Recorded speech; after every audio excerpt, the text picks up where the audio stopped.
Good morning. Greetings, Guatemetal fans in Latin America, horns up to Germany, the Netherlands, and the cyberspace. Welcome to my den.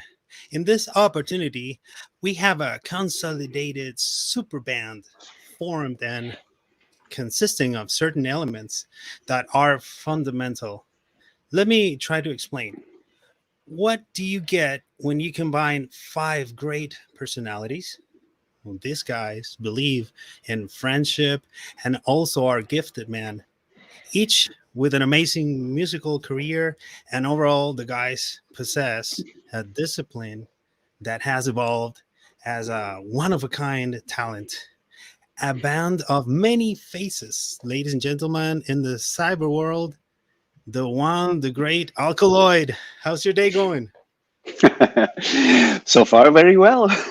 Let's see if it changes in the next hour. No, it's a great pleasure to be here, and I am very grateful for this interview. So thank you very much for having me. Y gracias para todos que escuchen.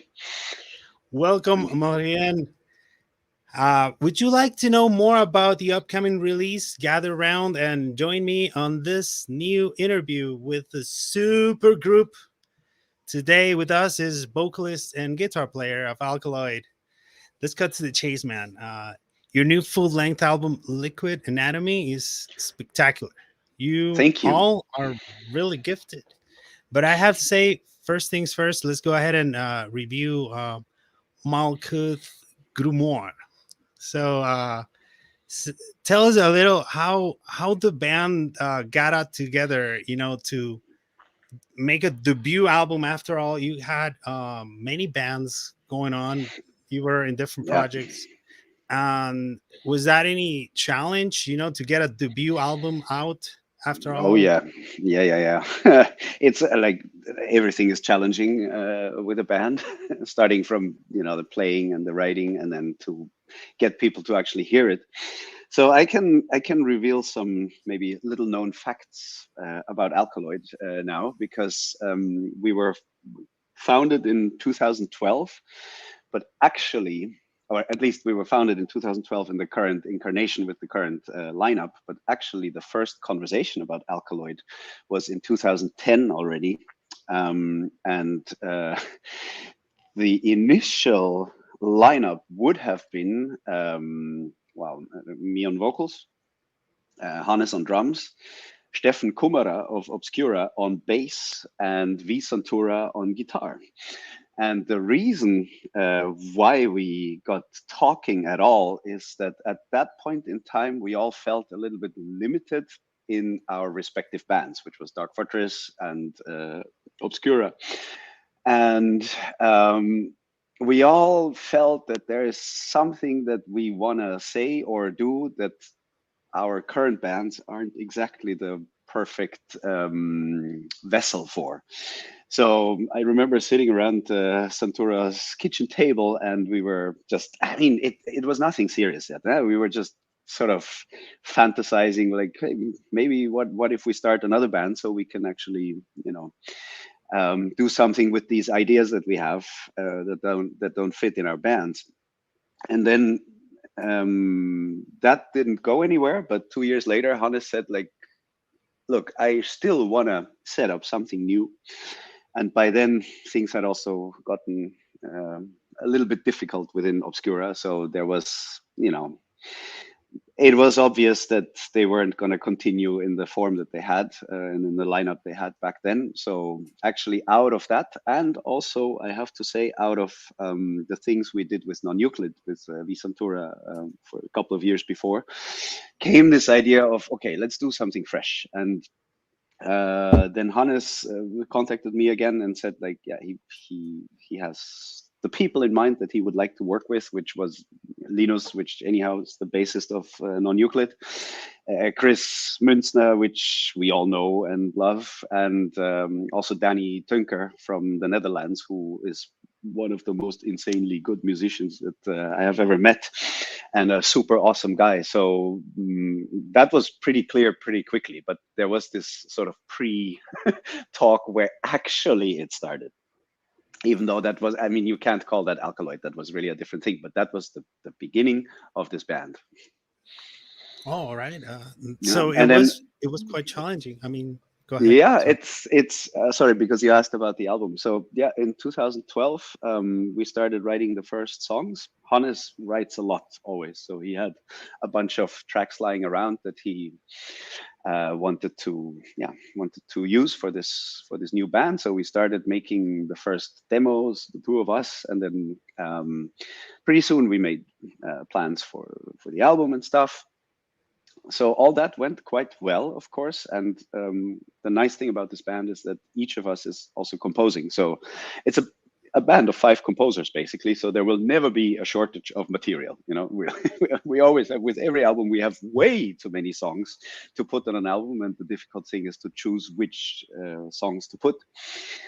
Um, and then we were actually incredibly disappointed to see that not a single label in metal was interested in our album, in working with us and in releasing our album, which was a bit of a shock, honestly, because we thought, well, at least maybe, you know, some of us have a bit of a more known name, and then of course especially Hannes and Chris. I mean, they're legends because they played on the Necrophagist album in 2004. So, you know, and we thought, well, maybe that carries a little bit of weight with the labels, that they are, you know, that they would want to work with us, but none of them took the bait.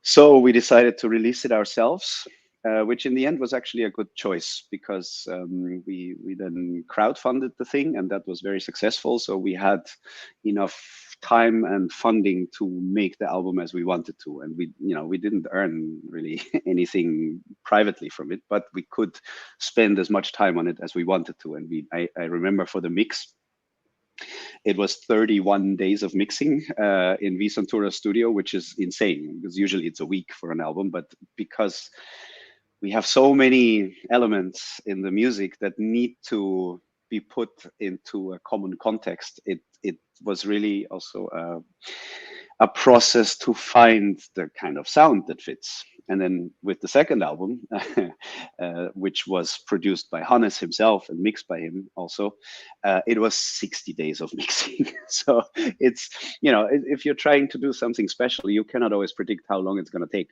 before it's finished. And that's what also makes it a bit difficult to have regular output, because it's a huge work every time, and we don't want to compromise in the quality. So it's only when we feel this is the best thing we can possibly make right now, only then are we ready to send it into the world. So yeah, that takes a bit more time than sort of doing the same album every time. And your music is actually based on the orchestral composing, right? But your music personally, Mohian, is it's more complex, more I don't know, technical. I would say, if you want to call it like that. And how is it? Is it challenging to fit in a metal band with?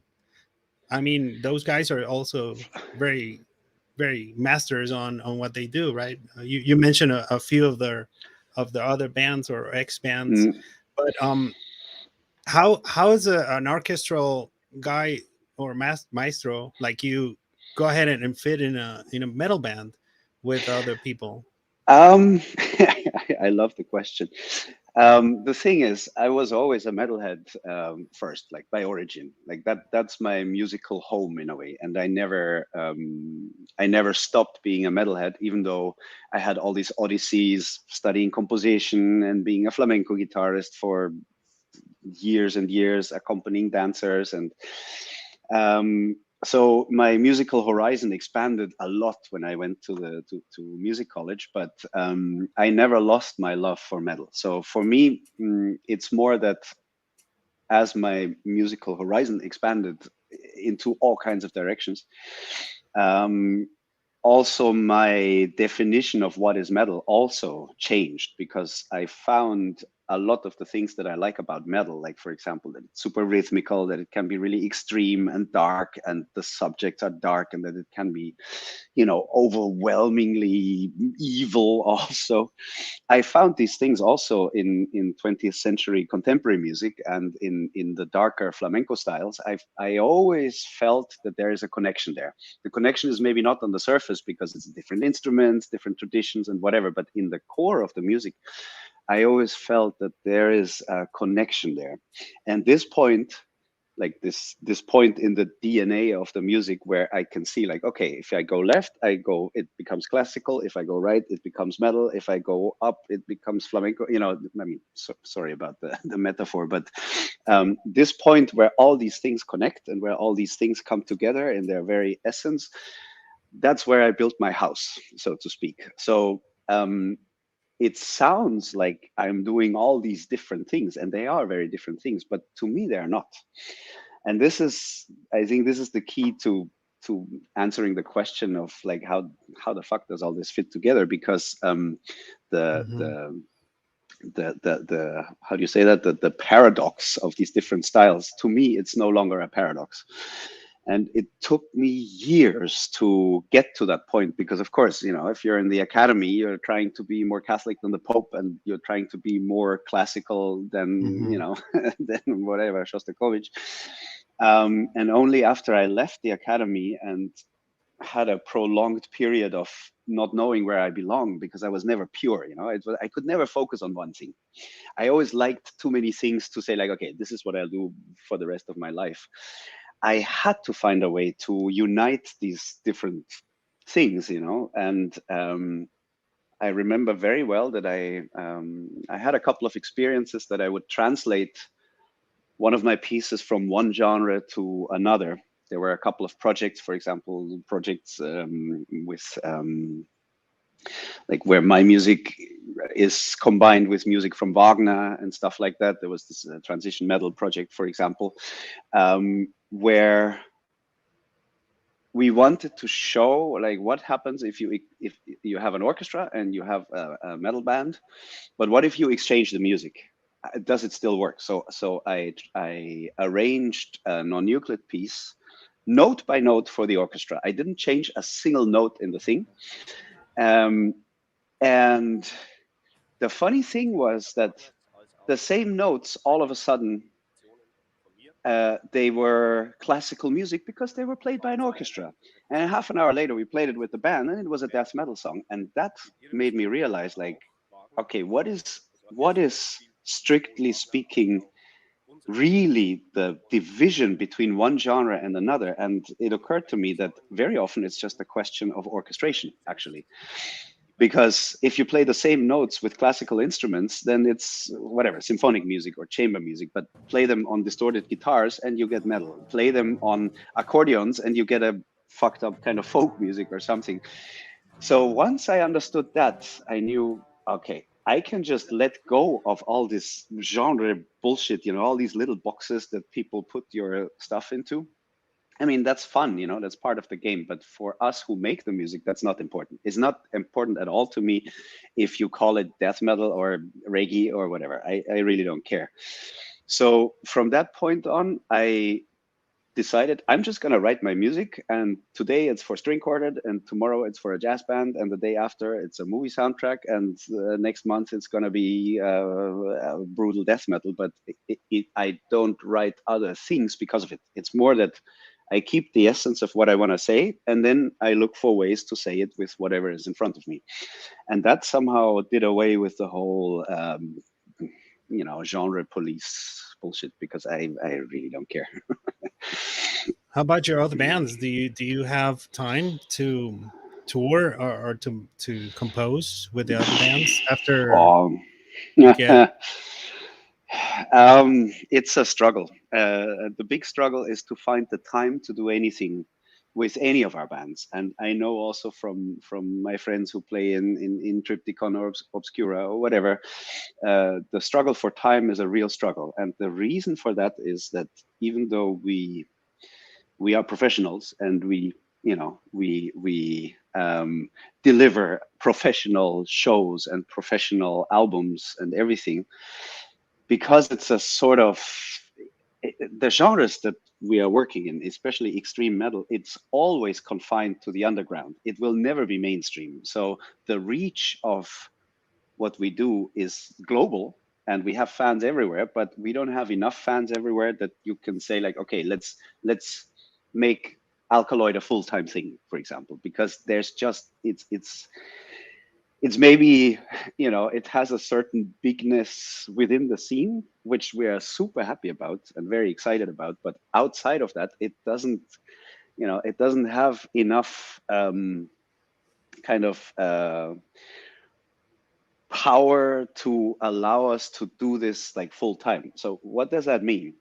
It means that whatever time you put into these bands, you have to steal it from somewhere else. So it means like, okay, the months it takes us to make an Alkaloid album, well, we know we're not getting paid for that time. We're not going to have any other income because it's a fucking lot of work. So you have to kind of, you have to work double hard before that and after that to get the time, and double fast to get, no, sorry, double hard to get the money, and double fast with everything else to get the time to create the time and the resources you need to make an album. And resources, I'm talking about just paying the rent, you know, and stuff like that. So that is our trap in this genre, which is really fucked up. And I mean, there are other ways, and we are horrible salesmen, all of us. Like there isn't a one among us who is good in you know, in selling stuff, because we are not like, nothing I've ever done had a commercial aspect, you know. And I know that, you know, I'll get good reviews for what I do, and the people who know it really like it, which is great. But I know it'll never be like a huge commercial success, because I think we're all just too fucking weird for that. So I have accepted this, but it also means that it is really a struggle. Like, for example, also our bands have different sizes, and the bigger band always has priority of the smaller bands. And for years, for example, it was like, if you had Triptychon, Dark Fortress, and Non-Euclid. I mean, there were, you know, several people in all those bands, or in two of three out of those bands. And what it means is like, if Non-Euclid wants to do something, they have to do it in a time that Dark Fortress isn't busy, because Dark Fortress is always, it's the bigger band, so it's more important, and you're not going to cancel a tour of one band to have one show with another band. But Dark Fortress were in the same situation with Triptychon, because Triptychon is much bigger than Dark Fortress. So if Triptychon does something, it means Dark Fortress can't do anything, and Non-Euclid can't do anything, and so on. So it's, and because the time is limited, because you cannot treat it as professional work, that, you know, like, okay, I'm going to be touring for a month and then I know that I can pay my bills, because it's not like that. It's really hard. And and add to that the fact that that we live in different countries, and we can't just, you know, meet for a quick rehearsal or something. It's, you know, you spend the whole fee that you get for the gig almost just to get together and to rehearse and to rent the van and go there and back. And then what is left, you know, you buy a coffee at the gas station. That's, unfortunately, economically, that's the reality for a lot of bands like us. So that's why it sometimes also takes forever before something is ready, or before an album comes out, or something. It's never because we don't want to, but because it's just really hard, because it's a, yeah, it's peanuts what we're doing in the big picture of, you know, earning money with music. And I also have to mention that, of course, music in general is fucked up economically, because, you know, so many people don't pay for it anymore. And you know, I want to kill myself every year that I get my whatever YouTube royalties or fucking Spotify royalties of 0.5 cent for the whole year and stuff. So, you know, we are making a product that people want, and people consume it, but most of them don't pay for it. And the ones that do pay for it, they pay a streaming service that doesn't pay us. So, you know, we are fucked. And that's why it's very hard to be a professional metal musician. It's like you can only get that from shows, but to get that kind of money from shows, you have to be a bit bigger than we are. So it's a labor of love and of passion. Even though we put a lot of time into it, and a lot of effort, and a lot of, you know, professional hours, let's say. We have a couple of your fans here commenting on it's Alejandro Converga. Greetings from Argentina, he says. Hey, very nice to hear from Argentina. Yeah, South America. Horns up to Paraguay. Luis Batilana from Blasphemer, who hooked me up with Geotheria, and Hey, then hooked me up with you. Yeah. pues So, gracias, compadre. yeah, Mohin, compadres, forever. How's the thing going with the Argentina metal? Do you know? Have you been to Argentina or I have actually. I've been to El Chaltén, to El Calafate, and I spent some time in Tierra del Fuego. Patagonia? I saw a Patagonia, couple videos. sí, sí. I'm in love with Patagonia. I was You mainly in Chile, composing. but yeah, true. But I had a few weeks in Argentina as well, and I mean, besides the fact that the people are really lovely, the country is just huge and beautiful and ridiculous. And well, the same for Chile. And I'm sure once I get to see the rest of South America, it'll be the same everywhere. It's just, for us Europeans, we live on a tiny continent with way too many people that is totally artificial by now. Like there's hardly any like native forests or stuff like that left. Everything's full of people and gas stations and highways. So Talk about when I Guatemala, and yeah, that's how it well, looks now. 20 but years it's ago, it was different. Now Guatemala really, is so oh, full okay. of ads on the streets, Oh gas crap! stations, McDonald's everywhere. But you guys do still have some jungle, I hope, or not? Well, there is, yeah. Fortunately, I think that's what keeps us like together, Guatemala and the world, because Mm, it's a whole ancient story there in the yeah. background. But Yes, man, exactly. But this is your space, man. we There's feel. another. Sorry, go ahead. I'm sorry. There's another comment I was gonna say. Go ahead, please, Mohan. No, I was just gonna say that we as humans have the tendency to fuck everything up, but that's why I just when I arrived in Chile, I spent 3 months traveling down the Andes, and every day was a bloody miracle. And what I loved, actually, the most of everything, it's hard to say because there was so much awesome stuff, but I loved the feeling that the landscape around you is so gigantic and so symphonic and spectacular and dramatic and so much bigger than you that you yourself, you're like this tiny little ant that is completely insignificant, that is just like, you don't matter at all. And it's not because you are shit and you're so bad, but everything around you is so gigantic. And this, to a European, this is a really special feeling that you can hardly find on our continent. So, you know, You're all of you most guys welcome. down there, You're most go welcome. out and enjoy your unbelievable countries, because I am here every single day. I wake up and I wish I was back in Aysén or in Patagonia or in the Atacama or in wherever there is no people and gigantic nature, man. I'm super jealous of you guys. Guys I know need to you come guys, here in Guatemala, man. yeah, man, yeah. I know you guys are jealous that in Europe you can go to any kind of concert any day of the week because everybody plays here. So I know we also have You have cyber cafes. benefits, but at this point I would exchange it all for Patagonia. No question. Hey, you should check out Guatemala's jungle in the Google. Yeah, I think yeah. Google. How do you call it? Google's here. I'm sorry, I don't know. The Google Earth. Yeah, Google Earth. Yeah. well, we were not, we didn't make it to Guatemala, but we were kind of sort of close in the south of Mexico in a place called Mazunte. I think it wasn't far to the Guatemalan border. So at least I got a little bit of a The jungle. feel of the Yeah. jungle. Yeah.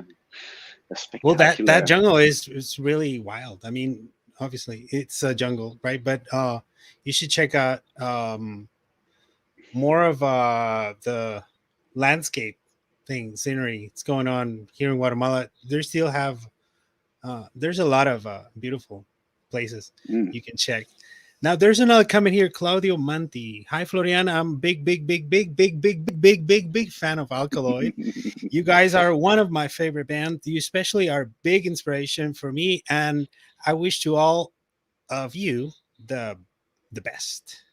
Thank you so much, Claudio, and the same to you. And hopefully, well, we get to say hi once in person when we There's hopefully a play down there. Yeah. I'm not sure where Claudio is. Maybe he's in Argentina. Oh, that's true. I didn't ask. Alejandro is in Argentina. Claudio, I'm sorry. Where are you? Okay, Mint official. I think this is a band. All hail the Magnus. Yes. Horns up Thank to the you. Magnus.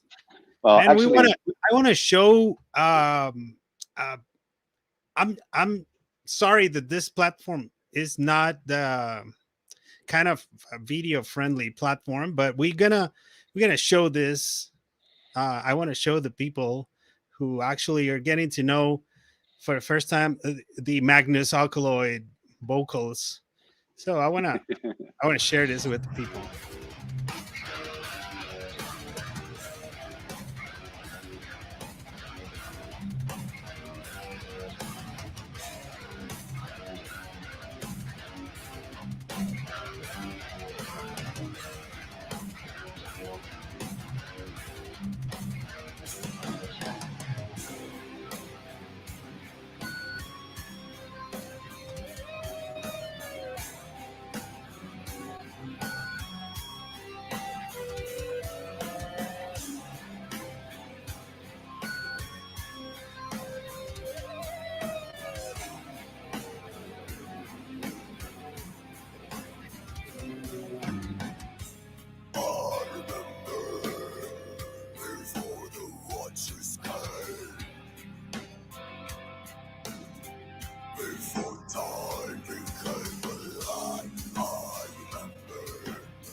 I want to talk about this part of the song, Morian. yep. First, I find it fascinating because if people don't know, I like to sing like Morian.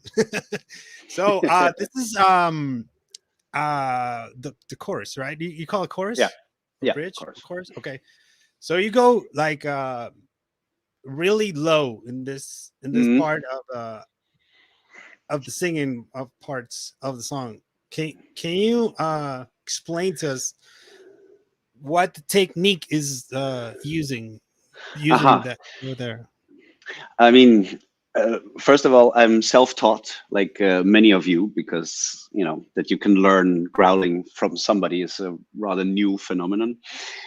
I did it before. I'm actually like when I was young, I was mainly into thrash metal and stuff, where you also have distortion in the voice, but you still have a pitch. So I knew that I like singing with distortion, but it came a bit later that I went really into the deeper growls. And at a certain point, I found out how the Tibetan technique of subharmonics works in the voice, meaning or undertones. I don't know if any of you have heard Tibetan monks singing Om, but it's it's Can I a do it, sound like Mohan? this. Yeah, yeah. Oh, oh. definitely do it. And they sit there all day long, and it's these tiny little men sometimes that have just the voice that is gigantic. So what happens there, I'm afraid I can't explain it too technically because I'm not quite sure how it works. Please But try. what I do know is that you have two sets of vocal cords. You have the normal vocal cords that you use when you speak or sing, and that you don't use when you're whispering. So now I'm not using them. Now I'm using them. Um, and then on top of that, or I don't know where in the throat, you have the so-called false vocal cords, which if you manage to get them to resonate, they will make a second sound on top of the normal sound that you are singing. And this Tibetan technique is exactly that.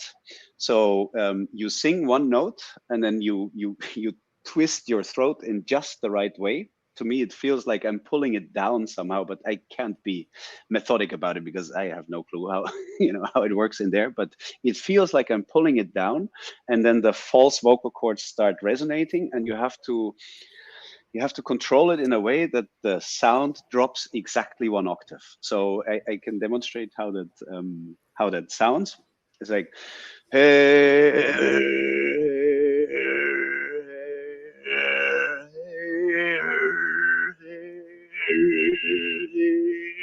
and you hear,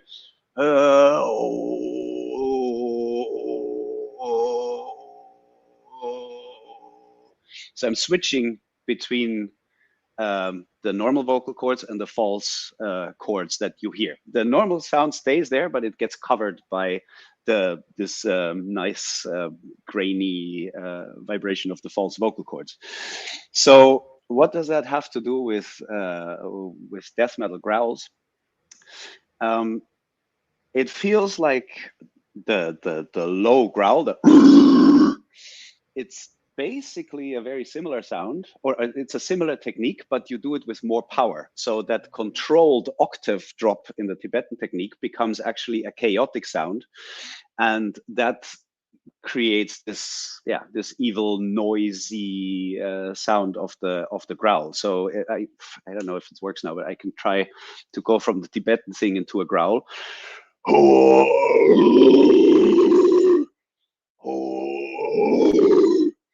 So I push more, and it takes a lot of air, this growl sound. But if I push it over the edge, then I get a growl.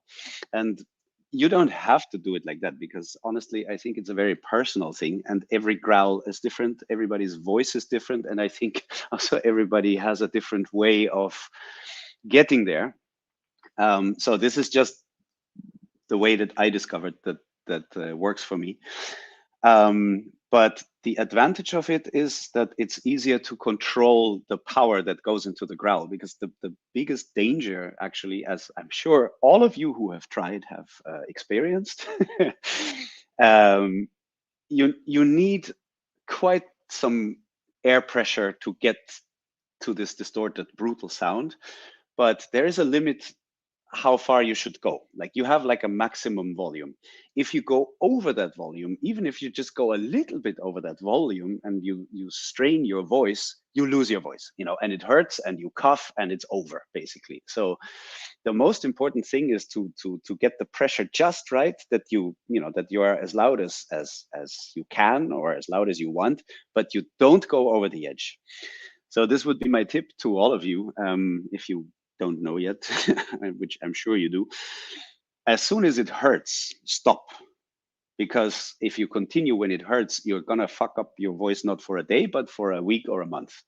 And even the most brutal growls, I mean, of course, it takes force. It's exhausting, and it's a perverse thing you're doing to your voice. So you will always feel something after. But if it starts burning, or if it's really pain, or you just cough and cough and cough, then you're doing it wrong, and you have to find a bit better way how to do it.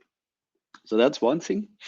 The other thing that took me years to understand, but now is like super essential whether I growl or sing, doesn't matter, is breath support. So it's the let's say the diaphragm is your tool to control how much air you push through your throat. And it's a very common thing for trained singers. They all need to know what breath support is. But I mean, we are basically, stupid guitarists that just start screaming at some point in our lives, and we have no idea about these things because we just start. It's not that you have a class in school saying like, okay, today we learn how to growl and about the breath support. So this is something you have to. I mean, there's thousands of videos on YouTube and stuff that explain it. But what is important is that you have a certain tension in the, let's say, the central muscles of your stomach muscles, the ones in the middle. They are the ones with which you control the movement of the diaphragm. And you can experience this by just breathing, like you just do, but you try to make it last as long as you can. So you just go,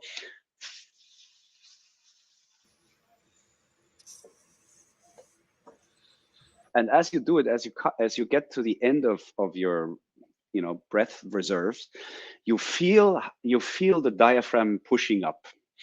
And this thing is something you should always use and always control, because the more strength you have there, the less you have to force your throat.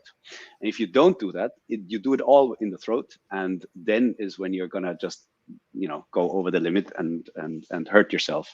And of course, I can't now. I mean, I can hardly explain it anyway, and in 5 minutes across a live stream, it's a bit hard. But I would say this is the basis of what I'm doing. And one more factor I want to mention is that, so you get the distortion, and the distortion covers the note that you're singing with your normal voice.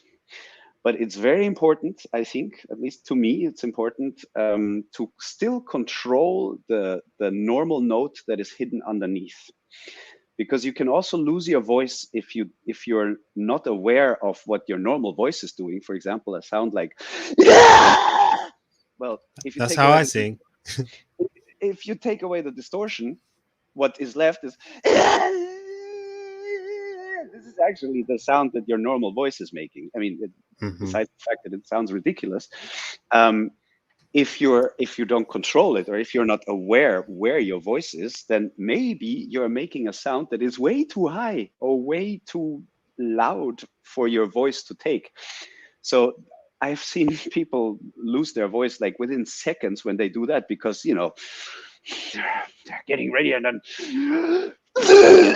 they start with a sound that fucks up their voice, not because of the distortion, but because of what the normal voice does underneath that. And another advantage of controlling that is that this normal note that is hidden underneath, you don't hear the pitch of it, but it does determine the color of your growl. So if there's a high note underneath, the growl sounds very different than there's a low note underneath. And I find that brutal vocals sound much better if the normal note underneath goes along with the tonality of the music, because you somehow hear it. Like if the sung note underneath is whatever and has nothing to do with the rest of the music, there are many vocalists that just have basically one sound, and everything they do sounds like what I hear is so some pitchless thing that has nothing to do with the music. And the more you actually manage to resonate with the music also in pitch, the more brutal it will sound. And one fantastic example of that is the vocals of Meshuggah. Jens Kittmann, I think is his name, no? Yeah. His voice is all distortion. You would, like, when you just listen to Meshuggah, you would never say like, oh, there's a pitch in there somewhere. But if you pay close attention, like if you learn to analyze the sound of a growl, and you learn to recognize the pitch component of it, you will hear he is always like spot on where the guitars are as well. And that's why it carries so much and resonates so much, and why it's that fucking brutal, because I think he is very well aware of what he is doing, even if you can't identify the pitch. So it's all this sugar. Yeah. So these are the things that I'm discovering, and I've been doing this for quite some years now. So, little by little you learn, especially when you're doing it wrong. It's like, okay, that that didn't work. Let's try something else. And I have to say also that I like the biggest help in developing my sound and stuff was Visantura, the boss of Dark Fortress, because he was the one actually working many hours with me in the studio while we were recording the albums, because he's a super perfectionist. And he really took a lot of time just tweaking my voice, and that together we could find like, okay, what is the most brutal thing and what is the thing that works the best. And there's a lot of work in detail really in the color of every syllable, how we sing it, to make sure that it's, as brutal or as, effective as it can be. So without him, I would still go probably. We got another comment here from Fernando Infante Saavedra.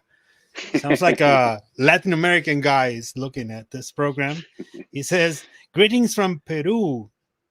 Don't give up." What does it mean, give up? I don't know the word. I think it means something like when you're out of space or something. Don't No, think I about think, Earth or something. oh, that's when no, you're out of that's space. that's no problem. No, probably he means about the music business and stuff. But it's far too late for us to give up. We are way too old to give up.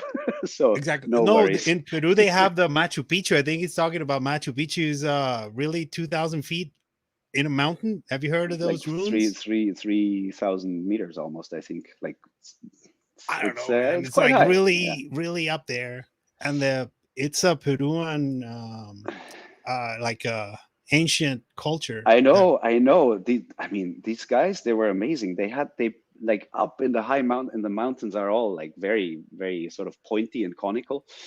They they had have irrigation mummies. They also have system. mummies like Egypt. Yeah, but they had irrigation systems for their crops and stuff. I mean, they were farming on tops of mountains for I They're don't way know ahead how of long. yeah And like if you see like the other cultures. architecture also and the things that they discover, which I'm sure in Guatemala must be the same, no? That probably you're still discovering old Those stuff guys in the were jungles, no? those guys were And really astrological, man, in Guatemala, man. yeah, and also Holy just shit. like and again here in Europe, I mean, in history lesson in school, you learn about the French Revolution, and then you learn about the two world wars, and that's fucking it. So we learned absolutely nothing about all these cultures and civilizations in Middle America, in South America, all these dynasties and all this knowledge and richness and stuff. It's you have to go there to discover it, because in this I guess in every part of the world they're a little bit focused on themselves, but it's really too much here. And man, when I learned in Mexico that they have 52 official languages, I was like, fuck, why did nobody ever mention any of this? Like, there's this entire Mhm. world there that we just don't learn anything about. And there's, probably hundreds of those things on this planet that just, it's very worthy to actually take a look and Hey, learn Morian, to about them. close this part of the interview, how do you prefer to tune in guitars or more comfortable Um, growling or vocal? uh, well, all our guitars are tuned one whole step down. So the 6 strings are in E, but we use mainly 7 strings. So it's 7 strings in A. And the reason for that is that the first guitarist of Dark Fortress in the 90s decided that D is more brutal than E, which is true. So everybody played in D. And then when the 7 strings came, they also had to be lower, of course. So now we're in A. So I'm comfortable with that, because I'm more comfortable in the lows in general. So with Yoth Iria, for example, it's going to be a challenge now, because they tune in E, and they want more like sort of heavy metal type of vocals also, which we still have to try all that stuff out. It's also new for me, but I know like, oh, I'm gonna be at the very high limit of my stuff, because the guitars are tuned higher. So I think I'll have to also reinvent my voice a little bit for different tunings, because it doesn't work just the same. Man, Exactly, Joteria with because you you is have to. gonna sound amazing, man. Like, Well, hopefully. I mean, I love the band. It's great what they're doing, but it's also really funny, because I mean, yeah, we still have to meet, you know, we still have to play the first note together, and we still have to see that. I mean, I'll try everything, but we still need the proof that my voice actually works there, you know. So it's gonna be really exciting this month, and Yeah. yeah, I look forward. Do you like going to Berlin? Do you live close to Berlin? No, not at all. It's like a 10-hour drive from where I am in the Netherlands, and I mean I'm a German citizen, but I know Berlin very little actually, because yeah, I only got there to play shows. So you're there for a day or two and then you're gone again. So I never actually had the time to properly get to know the city. And I know that this time it's also not going to work, but well, that's something for the future. But what I am so curious about is with Yoth Iria, there's also two shows in Greece, one in Saloniki and one in Athens. It's going to be really curious that, you know, a Greek band is playing in front of their Greek fans, and there's a fucking German in front. I mean, it's a great honor, but it's also a little bit amusing that I'm like, yeah. Everything's gonna be rocking, man. Let's now Yeah, of discuss the course, most of recent course. album, Liquid Anatomy. It's Hmm. the year 2018, and after all the hard work you have put on, the maturity and exploration continues as gifted musicians. You decide to explore new paths. Tell us a Yes. little about composition. Taking extreme metal to, like it says right there, fresh Mm. approach to explore new notes, new techniques. Um, I mean, it's just a press blurb, of course, to describe something that is a bit hard to hard to describe. But so, okay, for all the complexities of Alkaloid, and for all the hundreds of hours that it takes to get it all into one fitting sort of total, the songwriting principle is really easy, because we all know each other very well. We all respect each other very much as musicians, and we know we can trust each other. You know, it's not that we have exactly the same taste, but there's enough overlap to know that, you know, if I know that if Hannes writes a song, or Linus or Chris or Danny, that they're not gonna come with some bullshit, because I love them as musicians, and maybe their influences are different, because for example, Hannes is a huge fan of Rush and I can't stand them. But so I have a problem with Rush, but I don't have a problem with Hannes using Rush influences in his own music, because I like Hannes stuff, you know. So that's kind of the basis, and this allows us basically to do whatever the fuck we want, if each of us, huh? Because as I explained, it's unfortunately not so often that we get to make something together, because we just, you know, we never meet in daily life. um, but that means when when the time comes for a new album, everybody just writes whatever the fuck he wants, and then Hannes is the one that has to bring it all together, which is a big job. But for the songwriting, it's really nice, because yeah, there is a absolute artistic freedom.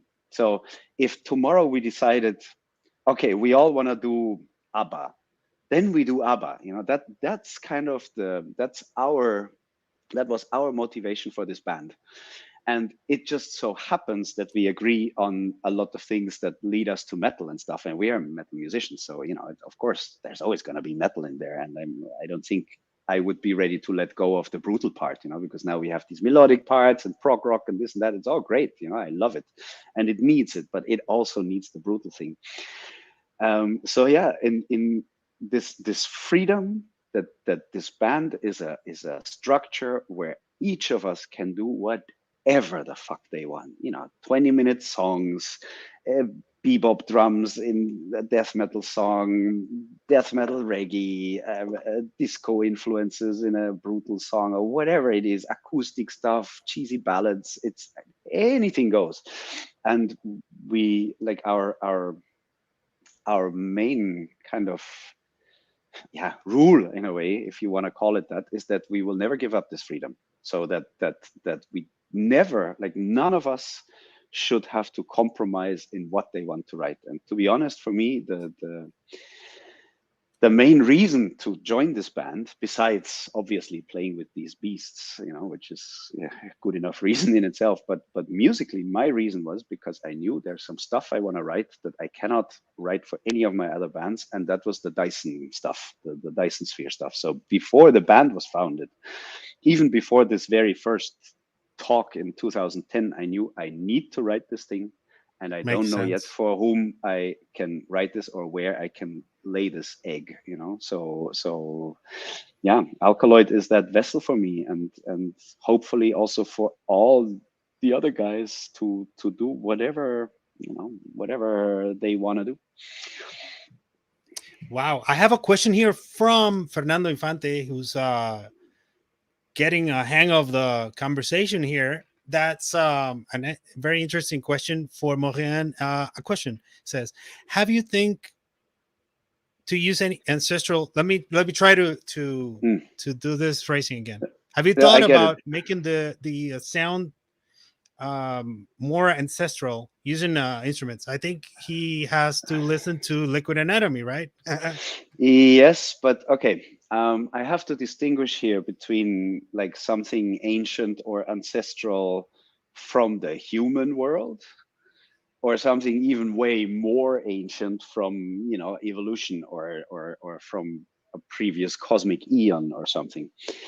So I find the early history of the planet, for example, geology and astronomy, and the way the cosmos was created, I find that super interesting. But I'm not that much interested anymore in human history, let's say. Even though there's a lot of interesting things, it's not so much for me. I was a bit done with humans and what they do, So I am not really looking for, let's say, ancient cultures or ancient symbols in what I am writing. Also because personally, I am also not that interested in symbols anymore, because I mean, as I said, I have a background in the occult, and I still appreciate it a lot, and it's all about symbols. But it seems to me that a symbol is a little bit of a weak thing, because anything can be a symbol of anything else. You know what I mean? It's just because you put a, I don't know, you put a circle on your album, and you say, yeah, this circle is a symbol for the unity of mankind, or for my breakfast cereal, or for the water drop in my glass, or something. It's so random what a symbol is supposed to mean, that basing your identity just on a symbol is a bit too weak for me, because it's just a symbol, and any symbol can be anything. And I think the whole point of symbols is not taking over an old symbol where the meaning is established, but creating a new symbol, because that can be very powerful, that you make your own symbol and then you charge it and you give it a meaning, and you say, like, okay, this symbol is kind of a summary of what this band is about, or this house, or this relationship, or this magical ritual is about. Then it can be super effective, but it's effective because you made it, and because you put the thing into it. And of course, there's nothing wrong with deciding, okay, I'm part of somebody else's symbolism. I mean, go ahead, that's what it's there for. But it's just, I'm not interested in that. I don't want to be a part of anybody else's cult. I think they So interpreted yeah. his question in a different way. I think he was talking about ancient instrumentation. I think like Oh. the Mayans have whistles, uh, Oh, the Aztecs okay. have the death whistle, the Peruvians maybe have strings, or I don't know, something. I'm um not sure. I interpreted Oof. it different, maybe because I live here in America, right? Yeah. I mean, I'm pretty open there, in the sense that whatever the instrument, to me, it's all just a tool to express myself. And I have learned this as a composer, because as a classical composer, you're supposed to be able to write for all the instruments, because you always are free in the music that you write, but very rarely do you get to decide which instruments you write for, because usually it's an orchestra that approaches you, or a chamber music group, or whatever. It's usually you don't have a choice in the instruments that you use. And sometimes an amazing musician asks you to write something for them, but you have no idea of their instruments. And this has happened a lot to me, like for example, with trombone or with recorder, with accordions, with instruments that I would never have chosen.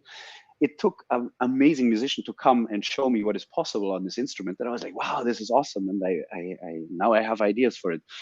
So whether it's old instruments, new instruments, familiar instruments, or Hybrids. instruments that are hybrids, or I mean, I've worked also with instruments that friends of mine developed from scratch, like instruments that didn't exist yet, that nobody played yet. For a composer, it's just like, okay, today, this is the thing I have to, invent something for. I have to make this thing sound good. So if you're talking about traditional instruments or folk instruments or something, I mean, they're all welcome, and I love the sound, and I love also with some old instruments that they do sound a little bit different. The May I tuning show is a you a bit hybrid? different. I'm Sure, sorry to interrupt, but I want to show please you do. this hybrid that was created here in Guatemala by a guy who's actually influenced by another guy who is an architect who passed away a few years ago, really famous because of his shroom strips and stuff like Mm-hmm. that. He was like really living under the theater where the symphonic orchestra Oh plays. wow. That guy was really something. So he figured out the hybrids, talking about instrumental things. I'm not saying you should use it in Alkaloid though, but just show you what he might be talking about. This Oh, type of marimba is really, oh really wow! It hybrid. looks amazing, Yeah, it's a hybrid marimba, right? So and it has little resonant pockets underneath or something. it's part of a marimba style, the Yeah, but you hit the top, so the inside of the circle, but then the those points sticking out. I guess they must be to amplify the sound or something. yeah, I the guess. weights, the weights that make the different sounds, the different Hmm. notes. A marimba is only made by half tones, right? So it's like not gonna go Depends. like a whole There's step. quarter tone marimbas also. There are stone marimbas. There's like crazy shit out there, man. Right, I'm sorry. You're the maestro here. I'm sorry. So there is another guy playing the marimba hybrid, right? Like a roller coaster kind of Mm. shaping. So man, that's crazy. I mean, it's beautiful art. But you know what else is the problem with these things? So you have this amazing thing from, that you pulled out of the ass of a mummy that you found under the rocks on top of a mountain. Amazing, great. Or some Mhm. Neanderthal stone flute that makes a special sound. Or so again, doesn't matter. Old instruments, new instruments, or you say like, oh yeah, this song needs. Whatever, it needs a string orchestra. Like, oh, it's going to sound amazing. The problem with this is that when it comes to playing live, it's still just you five fuckers there that have to make it all. And I'm okay with having some background layers come from an MP3 player or something, but everything that is musically substantial, so let's say a melody that you hear or something that's important and recognizable in the music, I think it should be done live. Because I mean, okay, if the keyboarder is sick and you let in a typical metal band where the keyboard just does a little bit, maybe it's okay to let it come from the tape. Or if you don't have three background singers, but you have,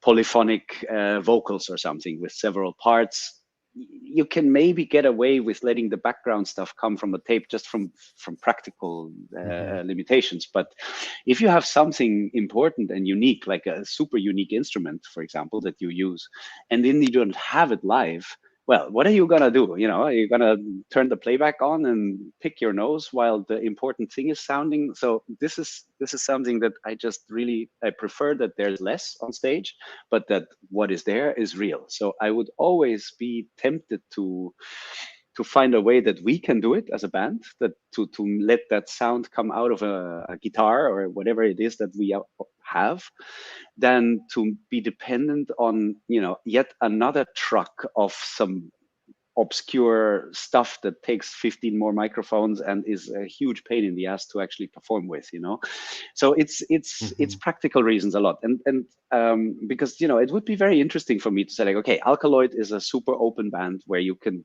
go as complex as you want, and we've discussed this in the band, that my colleagues say, like, oh yeah, but this would also be a great band to combine with orchestra and stuff. And yeah, sure, the music would be totally up for it, because the music is rich and complex enough to be played with all kinds of instruments, and it would be amazing to have an orchestra there, or a choir, or whatever. It would be a dream come true. But again, that to do it live is gonna be basically impossible. So that's why I'm forcing myself when I write for Alkaloid to limit the orchestration to what we have, and then I'd rather spend a week making new guitar sounds and twisting that as far as I can to get to the sound I want, than that I make myself dependent on having to invite 10 more people to the stage with all their stuff. I saw a video where I think Christian was not or was it Linus? I'm sorry. I'm someone who couldn't make it. So you played the other parts of the guitars. So you were only four on stage. I think it was. Yeah. Oh man, yeah, Alkaloids. I had to sort of pretend to do Danny's rhythm guitars because he couldn't do it. It's a different story, but we had to do 2 gigs without him.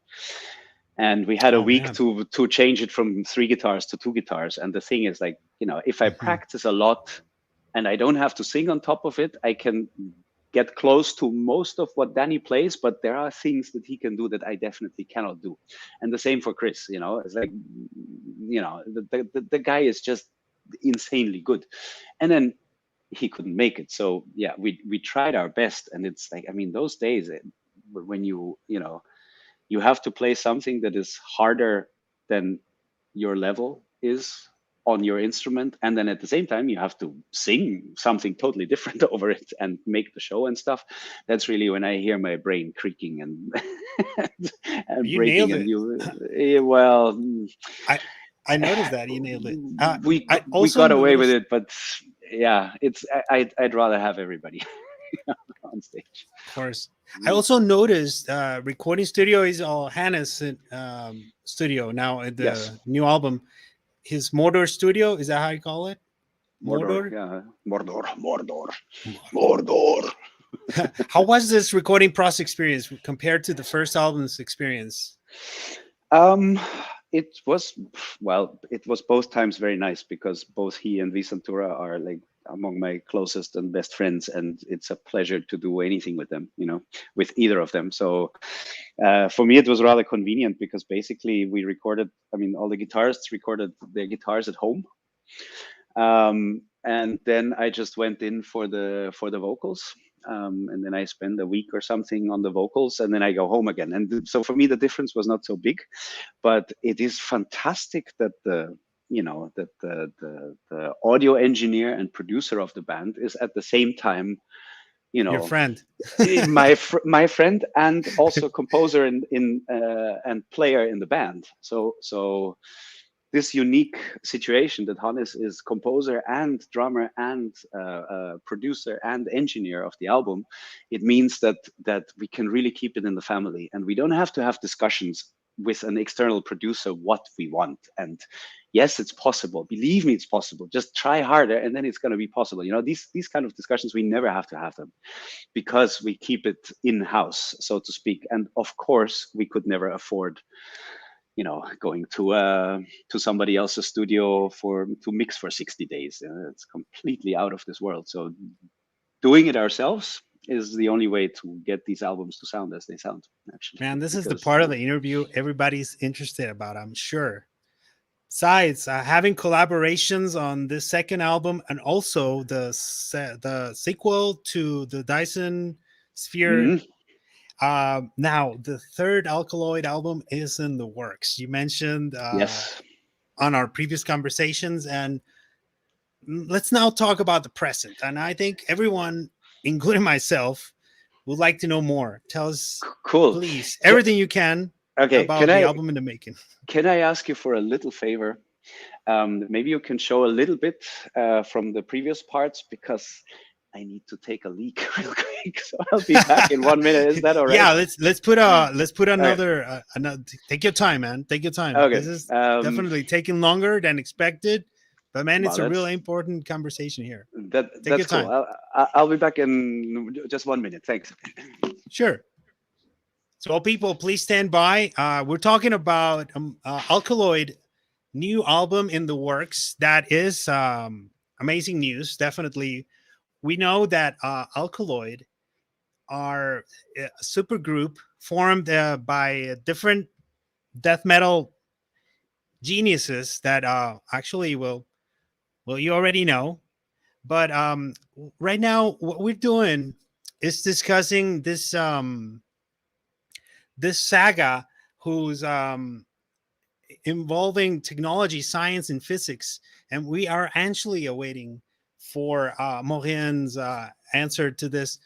If there will be any new Dyson Sphere Space Saga included, uh, how will the story continue? If there's an ending to the Dyson theory or space saga, we know, and we're actually waiting for Maurien to come back. So here we are. Thank you very much for all of you that are tuning in. Please stand by. Maurien is doing something really important.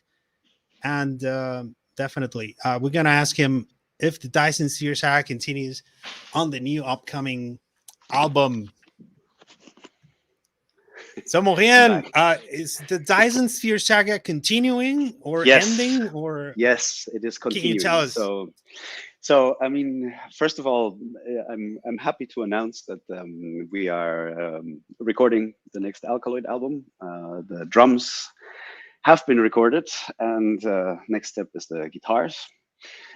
We collected a whole, plethora of songs that everybody was writing because, as I said, we're all composers. So, there was a lot to choose from. So yeah, there's gonna be something from everybody in the band. We're gonna try to make the songs a little bit more compact because last time we had a song that was almost 20 minutes and a bunch of other long stuff. Mm-hmm. Nothing wrong with that, but this time we're trying to make it a little bit more compact. And I think there's going to be plenty of brutal stuff also on it. So whoever was worried that now it's all going to be tralala and prog rock, it's there, but there's also definitely enough metal in there. What do you mean by tralala? Can you explain that? Sorry, it's just let's say the more melodic parts with clean vocals and acoustic guitars and stuff like that. There will undoubtedly be some of that as well, but we are not gonna lose our metal roots. So no worries, because otherwise we don't have an album because the songs are quite heavy. And of so we're course, talking about the present. Will there be any yes. Dyson Sphere Space Saga included? Yes. Lyrically yes. speaking. Yes. Well, the songs are written, and I can say that I have never spent so much time on any songs as on these songs. What it is for me is that it's a virtuosic band, right? And all my bandmates, they are famous for their instrumental chops. Like they're world-class players, and I get to play along with them, which is very nice. But my ambition and what I like as a challenge is more in the composing, because I play guitar, I do the vocals, I know my qualities, I know my limits, and that's all fine. But rather than seeing okay, how fast can I play, it's for me the question is more like how far can I go in the composition of something. And it's going to be 3 new Dyson songs, and I have really challenged myself with them because, for example, one of them is a fractal.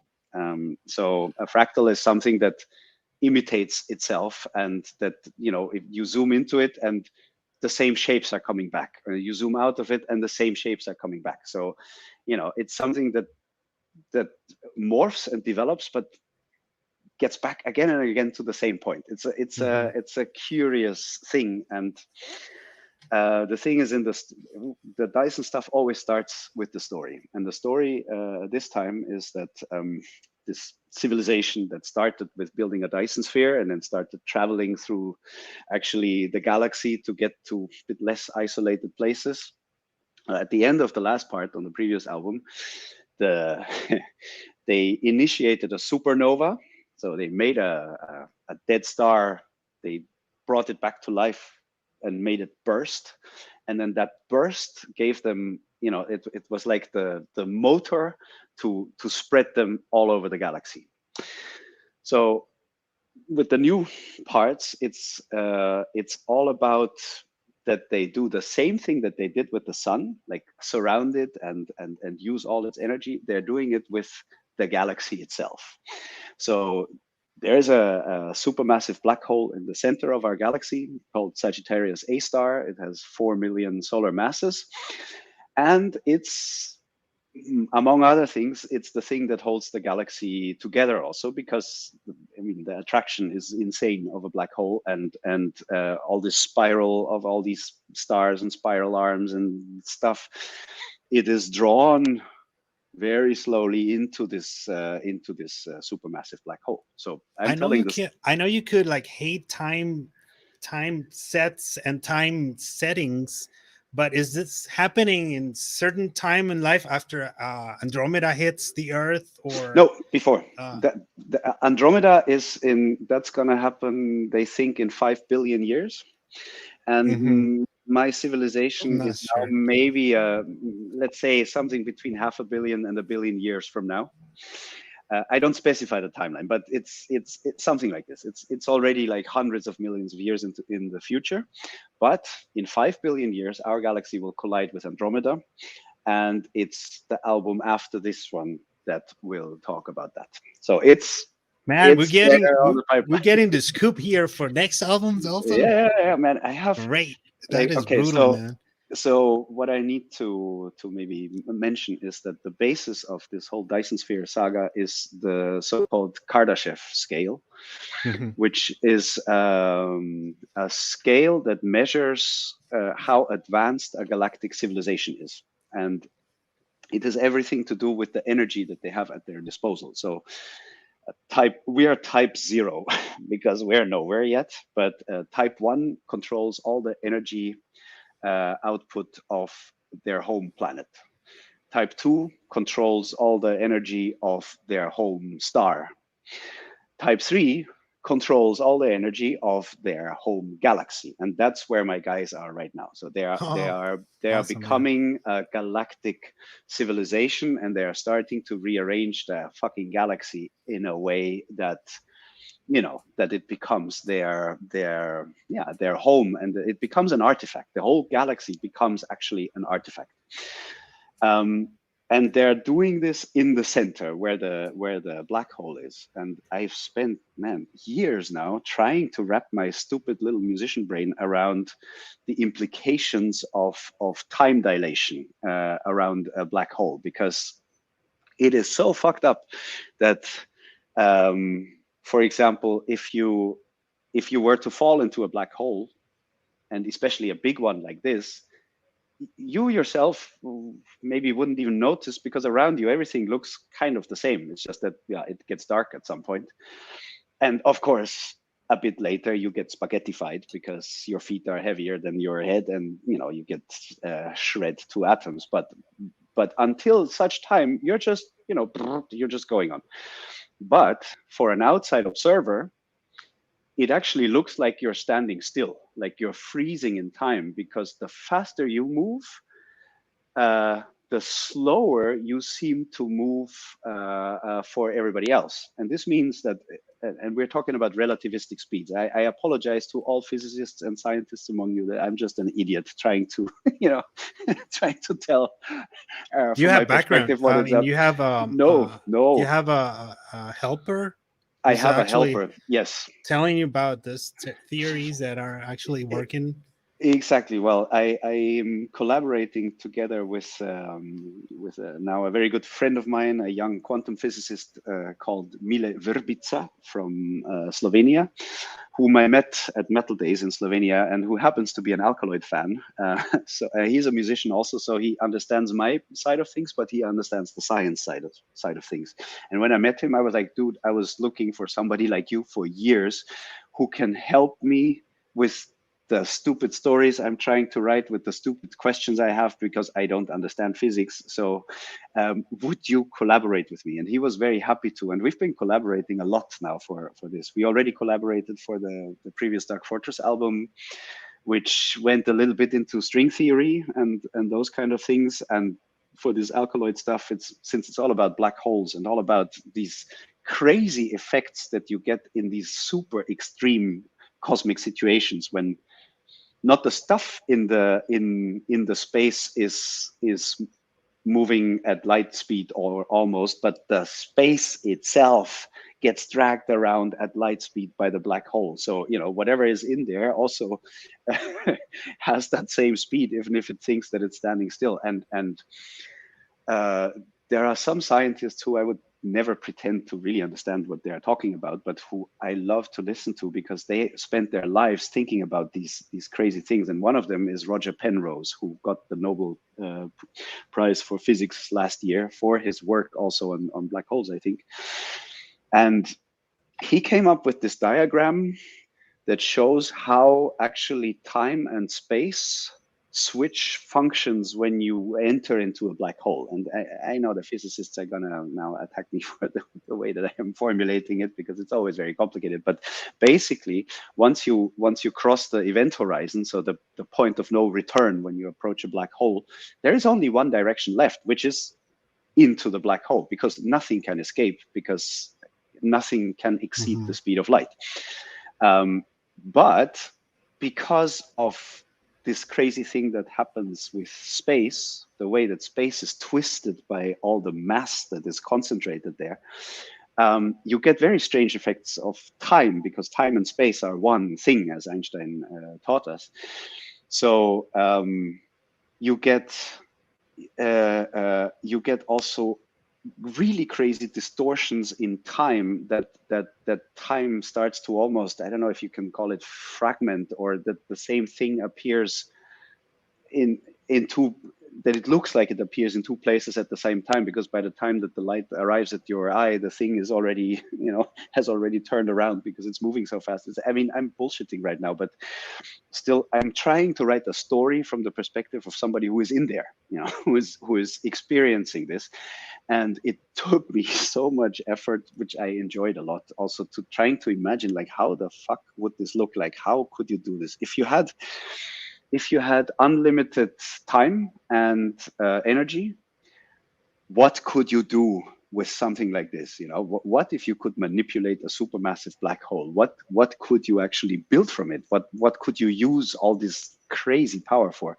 And it's these things that I needed Mile a lot to tell me, like, no, this is bullshit. This can never work. This is not like that. You misunderstood this. And no, it was usually that, but he would also sometimes add really super interesting things that did help me. And he even helped me with some things in the music, because so the timeline disappears as they approach the black hole. So there's no more time, basically.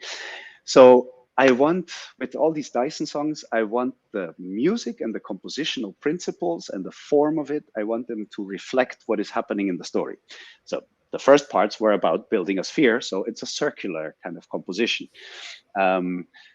This time it's all about this, this distortion of space-time. So I needed to find a way how to remove the timeline from the music also, which is, I mean, it's a crazy thing, but genius that Mile is, he came up with a way to mathematically manipulate audio files that you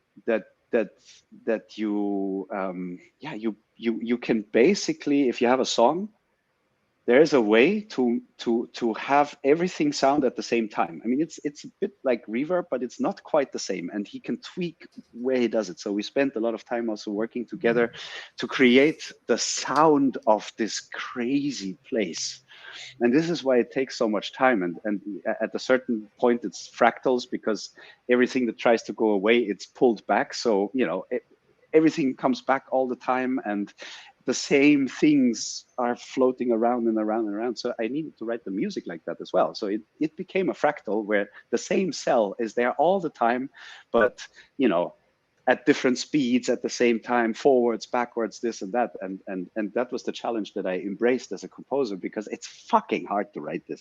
It's crazy, actually. And it took me a long time, because, yeah, I mean, try to write a fractal. It's really complicated. And even if you manage, you still have to make sure that what comes out is a song that people like to listen to, you know, because it's very easy to make something complex that sounds like bullshit. But then to say like, okay, I did all this crazy stuff with my notes, but at the end of the day, it's still something that you can listen to and enjoy. That was, you know, that took really, really a long time, but we had a pandemic, so I just took that time. And I was like, for all that the pandemic fucked us up, but that was one positive effect, that I didn't have to travel. I didn't have concerts, you know, all my shows were canceled. So I could take a bit more time to go as far as I wanted into this. And these pieces, man, those songs are my greatest pleasure in composing. I'm composing so many different things, operas, symphonic music, whatever, you know. I've been privileged and I love all these projects, but the one where my heart lies, where I feel like I need to write these things no matter what, or I cannot die happily, is this Dyson stuff. So I am over the moon that there's yet another album where I can add to the story. And I just want to see how far I can go, because now they're conquering the galaxy. The next step is that they conquer the universe, and then it becomes a little bit vague, because then they would have to start conquering the multiverse and stuff. But I'm gonna write this out as long as possible, you know. And we appreciate that you're keeping up with this, because it's definitely interesting content. Will take us and make us trip, you know, to a hopefully different place. Now we're gonna go to our fun part of the interview, and today we're gonna show Morjan a few pictures. Now let's take a quick breath.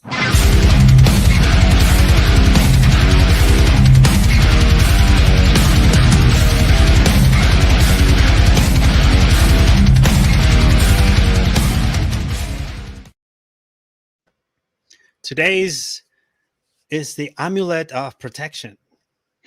Now we see a few people in the world, I would say. Sorry, I'm taking you back to reality there, because please do. You know, there are people that are really skeptical about reality, and they are at the same time wise about reality, right? So they use amulets to keep up with their form of living, right? So I found this interesting picture here. I wanted to show you. Let me remove that here. And it says tu amuleto personal, number 1 o número 1, pentagrama, número 2, el nudo celta, which is like a Celtic cross. Yeah. Oh no, so yeah.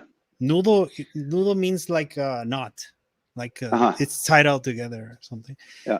Número 3, cruz egipcia. 4, cruz de San Benito. 5, cruz Caravaca. That one I don't know. 6, niga. Also 7, mano de Fatima. I This think one we're I taking know. this to a kind of like a place where it gets spiritual but not Christian, right? But let's not get confused there. Número 8, exactly. media luna. 9, ojo de venado. 10, ojo. I recognize this one. Number 10 is from Turkey. Against the evil eye. Yeah, exactly. Turkey. 11, Ojo de Horus, Mm. 12 Tetragrammaton, which is Yeah. really known there. 11 Ojo de Horus. I'm sorry, I was confused there. You moving Yeah. the camera. So I went back to the Ojo de Horus. Yeah. 13. Sorry, I can't figure that out. But it's also Celtic, I guess. Triqueta. Yeah. It's Celtic. Yeah, for sure. 14 Elefante, that looks Hindu. And 13 Ania Salomon. I think they're missing an O there. Sí. No, es un salmón. It's not a Salomon. Super It's mágico. Salomon.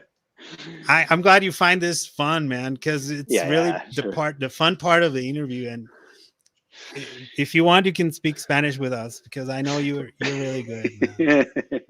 Well, I can. I don't know. Is there a question attached to this picture? Básicamente es como ¿qué podríamos hacer si tuviéramos un talismán, un amuleto that can take us to a comfortable scenario where, even though we know fucked up things happen in metal industry or something, could we like get away with that, you know? Well, I can tell you my own talisman, because when I was like 16, I was walking around like a Christmas tree. I had so many things dangling from me; it was ridiculous. Like, you know, anything, any stone and whatever, a little magical this, that, I would put it on me, until the day came that I was totally sick of it and I got rid of it all. But what I do still have, I don't know if you can see, behind my Let me remove silly the picture. Beard. Yeah, we wanna.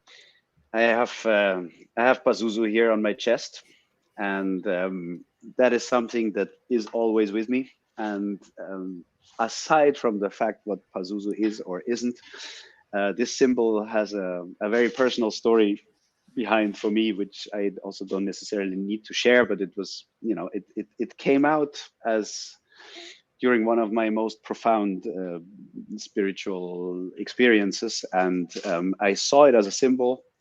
And I knew it needs to go there. And then later I saw like, oh, it's Pazuzu. Okay, like, yeah, sure. Lord of all fevers and plagues, why not? But the reason why it's there, it's a very personal one. So I know exactly what it means for me.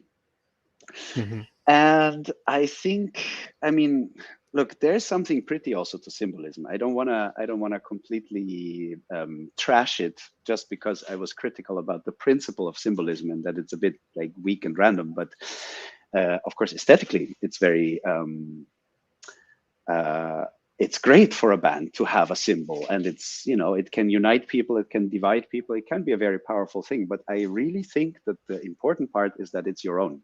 So whether you create the symbol or not, but you need to have a personal connection to it. It needs to be something that means something to you, because then I think it can do its job, so to speak, and actually, actually protect you. Because what protects you is not a bunch of lines. What protects you is the energy that you put into the idea of being protected. So it's always awesome. You who does it at the end. You are the magician. You are the source of this. And then we can discuss what is you, you know, because you're also more than just a, you know, little piece of meat from some random place. Like when you go far enough up or far enough down, you will come to, or far enough inside, you will come to a place that the boundary between you and everything else dissolves, you know? So I see ourselves more like, you know, like if you take a picture of smoke, it has a shape and it's a beautiful shape, but actually it's a very transient thing. It was there for a moment, and in the next moment it's already different. And I see the world a bit like this, that it's all one flowing of energy through each other. Everything is connected and everything is always in motion. And it's just because of our timeline or time, our perception of time, that we think that things are static and solid, but they're actually not. So that goes for time, but it also goes for space. Like you have an aura, and the aura is, you know, it extends a certain distance that we can measure and even photograph with Killian photography or whatever. I'm not an expert, but we have an electromagnetic field around us. But where exactly does that field end? It's hard to say. It's just as hard to say where does the atmosphere of planet Earth end, because it just gets thinner and thinner and thinner and thinner, and then at some point you have to say like, yeah, we can't see it anymore, so it's not there anymore. But maybe it just continues, in the fine level of reality. Maybe it continues for a lot longer. So we are not as solid as we think, and our minds and our souls are not as solid as we think, and our egos aren't either, because I'm convinced that, you call yourself you, and when you look into the mirror, you look into your eyes and you see somebody there, and that somebody says, okay, this is me. But actually, I'm convinced that what we are is sort of a random fluxes of 1,000 million different things that just happens to all stream through this face right now, and chooses to give itself a name and chooses to identify as one thing. But when you get right down to it, man, it's so much more complex than that, I think. So with the symbols, it's the same. Like, you create a temporary sort of avatar or a little elemental that helps you achieve something, or that protects you, or that helps you find your wallet, or whatever these things are used for in magic. They do work if you do it with the right energy and seriousness, and at the same time also distance to it. It's a whole other subject also, of course, but these things can work. But why do they work? Not because those lines mean anything, but because you give it meaning. So this is what it's all about. The meaning you give to something is what is going to make it powerful. So you can use anything as a symbol. It really doesn't matter, because what matters is what you put into it.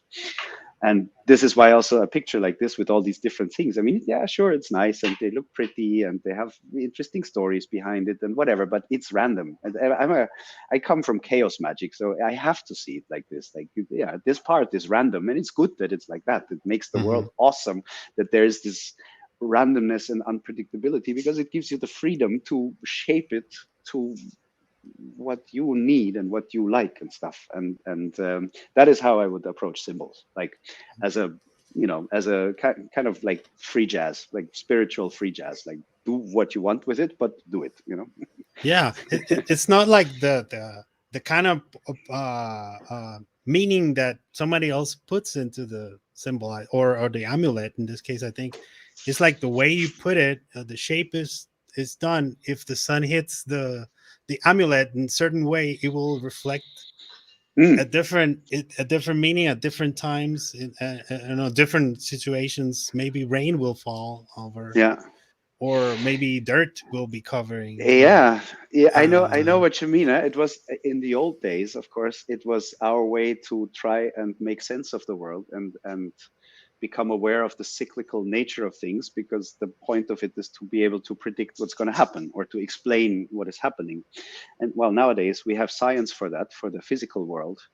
But yeah, in the non-physical world, we are still as ignorant and lost as we have always been. So I understand the need to use these systems to make sense of things, or to recognize patterns, or to see like, okay, cycles, yeah, to cycle things, right? Last time the sun shone, People want to exactly feel good, like then this. want to feel bad, then want to feel Yeah. good, then want to feel bad. Oh my god! Yeah. There's another part here of the interview, Complexity Fest. I wanted to ask you, man, what does Complexity Fest mean to you? It's a very nice festival in Haarlem, in the Netherlands, where all the the nerdy metal bands come to play, and all the nerdy metal fans gather to to enjoy it. And we had the good fortune to be invited there with Alkaloid in 2016, I think it was. And I'm in general not really a fan of genre festivals. Like, for example, with Dark Fortress, we've played on so many black metal festivals where every band is black metal, and then after the third song, you're like, okay, please give me something else. I can't hear it anymore because everything sounds the same. but since this is about complex music, there's enough Uh-huh. variety in the bands that it's interesting. But yeah, it's a bit of a nerd fest, and if you want to, just drink beer and have fun, then maybe it's not the right place. But if you're a lover of, exquisite, complex, heavy music, then it's I would say one of two really great festivals for this, and the other one is called Roadburn, which is not so much about technical music, but it's about creative and innovative and unusual metal bands, and also known metal bands doing unusual things. So these two festivals are fantastic, and I think there's a bunch of smaller ones also, but I would say like those are the ones where I really felt like, okay, here we lovers They're of complex music, selected bands. yeah, we are now all together. We're like, everybody here agrees that it's nice to have more complicated music sometimes. We don't have to apologize for this. Next, we have Dark Fortress's last album cover. Is that Mhm. right? That's right, and it's our photo. It's Man, are those quartz stones that we're no, seeing? No, this it's this just a is regular cave. it's a cave, but not regular at all, because it's an ice Sure. cave in Iceland. So it's you're inside the ice cave, and the sun is shining through the roof of the ice cave, or the wall of the ice cave. And let me tell all of you, ice caves are the most beautiful thing on this planet. It is unbelievable. So Not my common at fast all, right? It's it's no, and it's, I mean, you have to make a bit of an effort to get to these places, because first of all, of course. y- we are losing all the ice on the planet, and it's actually a disaster, because this is what we're losing. This is also why it matters to me to show these things. I mean, if we're already there, and if we can take a picture of it, and it's more beautiful than anything anybody can draw, I want to also somehow show like, hey, this still exists and we are losing it. So if you want to see it, you gotta hurry up.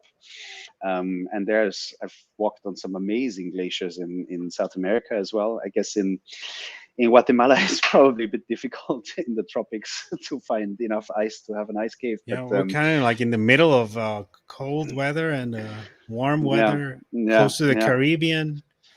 But We yeah, do get cold, but not that but you don't icy. have old ice No, that no accumulates snow. as a glacier. There's a part of the eastern part of the country that gets a little snow Mm, nowadays okay. because of the climate situation and all that Mm, that's going on that you were mentioning just now. But or if you go to on top of the hill, like you could get a little snow there. But that's mm. But it doesn't stay, right? So no, and it's you're kind of not gonna have scary to glaciers. people, right? Because people Mm, don't know really what's going on. Most people worship the sun here, yeah, so it's a and different. rightfully so. But it's just as soon as my wife and we discovered the absolute unbelievable beauty of everywhere where there's ice, and it was in Patagonia. We walked on our first glacier. Ever since, Mhm. we are obsessed with it, because it's just the most magical thing ever. And I mean, there's so much magic in nature. I mean, rocks and plants and volcanoes and the sea and the sky and clouds and everything can be magical, and of course animals and stuff. But to us, this really, like, I on this trip, I managed to identify my core desire. I Let me think my show them core, again. Okay. yeah. And by the way, all the photos in this album, there's like, I think at least 15 of those kind of photos in there. They're all our own photos from our trips, because we saw things that you would never believe are real places, actually. And so my core desire, I found out, is actually if I could choose anything, then I would love to walk on the surface of another planet. But well, since that's not going to happen, um, this is as close as we can get now. And the thing is, if you're standing in a place like this, like in this ice cave, or like on a fresh lava field, or you know any number of these miracles of nature, you can really feel like you are somewhere totally different, like it's not even the same planet. And this is the Mhm. feeling I love. I always have this yearning to go to different places and to see something else and to have a feeling like, wow, I am on a different planet. And man, go to Iceland, go to Patagonia, go to Alaska, go to the high Arctic or the Antarctic or New Zealand. I mean, the places where there is still ice, if you like nature, go and see it, because it is never ending how much it's gonna mesmerize you and how much beauty you're gonna see. It's really unbelievable. And this is why I now also prefer this kind of reality. I mean, it looks unreal, but it is reality. It is a physical, real thing created by the laws of thermodynamics and no human involvement whatsoever. I find these things so much more fascinating than made up bullshit about God from people that I'm like, yeah, okay, give me the ice cave. I don't need to know about your God. I don't care. Yeah. Check out Dark Fortress and listen to Mohian's other bands.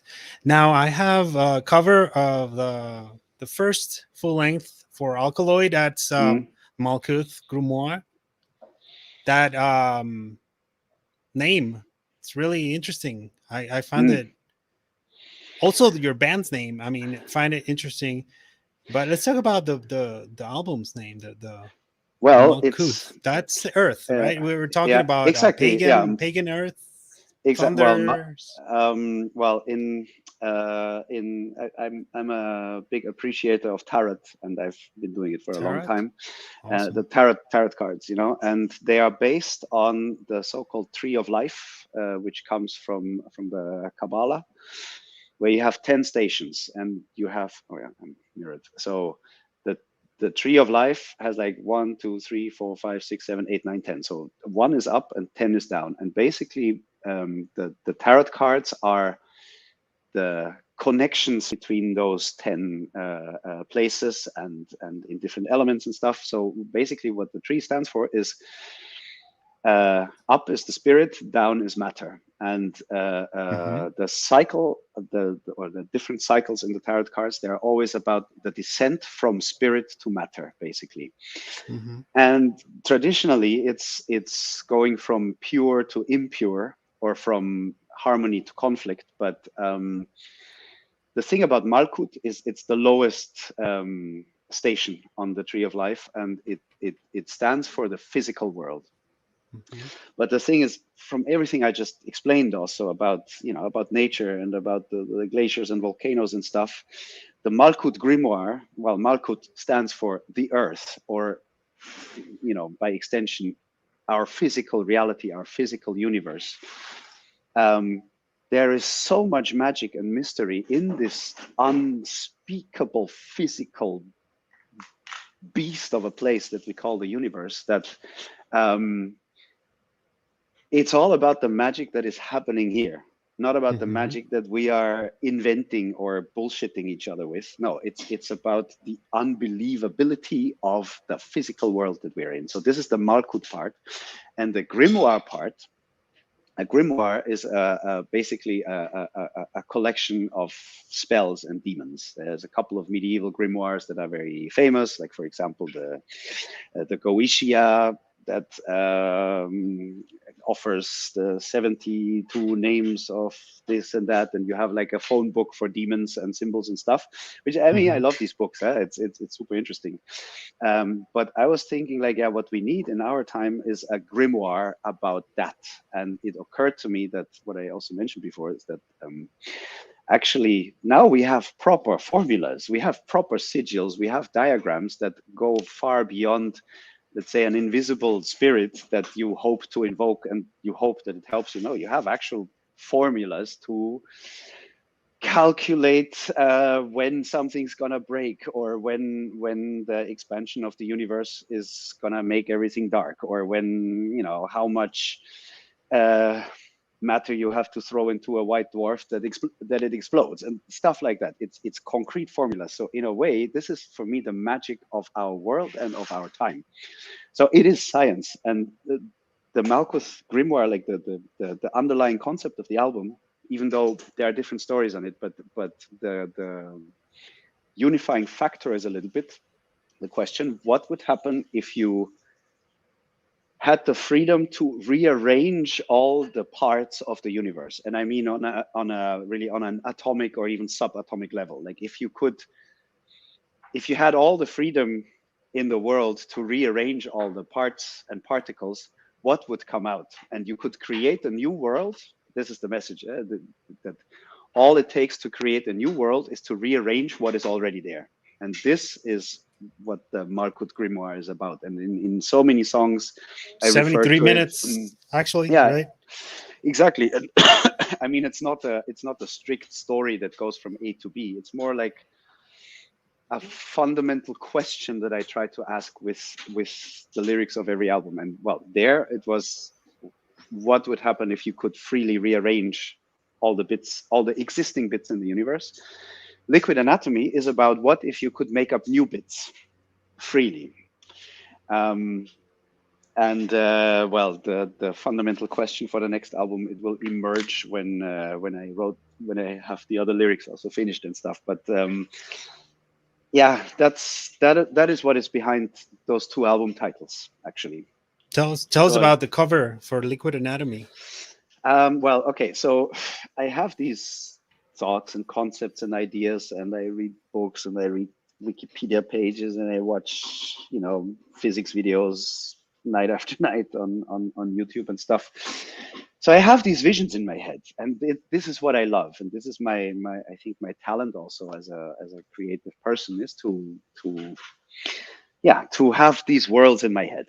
And I love traveling through my inner worlds and through other people's inner worlds and through fantastical, crazy visions of the far future and stuff like that. This gives me happiness. The problem is every time, like, okay, it's hard enough to put that into words and into music, but music is abstract, so it's a bit more free. But you need to put it into visuals as well. And man, that is a drama every time, because of course I go as far as I can with my visions, but it makes it very hard to create visually something that does not exist yet. So we have the good fortune that we can work with this amazing photographer and artist, Christian Martin Weiss, who did all our photos and who did the album covers and stuff. And I tried to explain to him what it was that I want to see. And he managed, with like a very capable collage of actual existing physical parts of animals and stuff, to create like a landscape that looks as if it's creating new body parts all the time, as if, so let's say, as if the physical world is a liquid thing that that can change all the time. And this, well, I love the cover, but I also know that it's very hard. It's actually, I wish you could look into my head, because then you could watch the whole Dyson saga as a movie. You could see the whole Cthulhu story as a story with flying octopuses that go to the stars and stuff like that, So it is always just a very sort of basic and poor and limited reflection of actually the worlds that we're trying to talk about. But at the same time, We're trying we're to get in happy your that, head, yeah, Florian. exactly. It's really hard to be faithful to it, and it would be much easier if we were just talking about Satan and nuclear war and politics, or food for that matter, like We Primus. do appreciate you covering all these topics in your lyrics and your compositions, right? Because if people know about music, I mean, they will actually censor or feel, in other words, in a vague kind of feeling, what your music is, right? Yeah, So people shouldn't be naive about that. They should explore sounds. They should explore different scenarios in life. I mean, when we yeah. get to see your stuff, we definitely get involved. So that's basically the reason of this interview, right? And we do Yeah, well, and appreciate that you and taking I the I time. I thank you for the opportunity to also to talk a little bit about these things, because hardly anybody ever asks, and I am fully aware that it's about the music, and that most people that listen to our albums they do so because of the music. And anyhow, we are fortunate because, you know, we have a lot of really bright, intelligent fans also because they like this complex stuff. But even so, there are very few people that actually take the time to really go into my lyrics. And I see it as my job in a way to offer the richest thing I can in the music, in my performance, but also certainly in the concepts and in the lyrics. And so what I take is the things that fascinate me the most, and I try to, you know, put them in a form that I can share them with other people. But I know completely that it's not, I can't expect from every listener to go into this. But the few people that want, I think that they will be richly rewarded if they see that behind every single line of lyrics, there's a complex idea or a complex principle or something that I saw or something that I was curious about. So, yeah, you know, you have to do the work, and the vocabulary I'm using to find the words for these fucked up visions. Of course, the vocabulary is complex because with Satan, metal, death, blood, I cannot say these things. I wish I could, but I cannot because it's, you know, if the basis is some complex thing from physics or something, yeah, I have to use the words to tell you like this is what I'm talking about, even though I don't get it myself usually, you know. So you have to do the work and really sit and look at the words and really take it maybe line by line to get through the density of the ideas in it, because it is very condensed. Like those Dyson songs on every album, I give myself 15 minutes. If I wouldn't limit myself, then it would be a 2-hour thing, you know, and there would never come an end to it. So however large the story is, even if the story covers 500 million years, I have to tell it in 15 minutes. And that means in every line, something really essential has to happen because I have no time to waste, because I don't want to write books like this just for my ideas. I'm glad that I have to do it in a song, but that song is condensed like a black hole. So if you're interested, then I hope you get rewarded if you do take the time to actually go into it. But it's not for everybody. I know this and I don't expect it. I'm happy if people like the music, but the ones who want, you know, take a dictionary, take Wikipedia or YouTube, and good luck following these paths that I am trying to create for you to get lost in. Thank you very much, Marianne. And we send you a big virtual hug here from Guatemala to you and everybody with you over there. We do thank you again.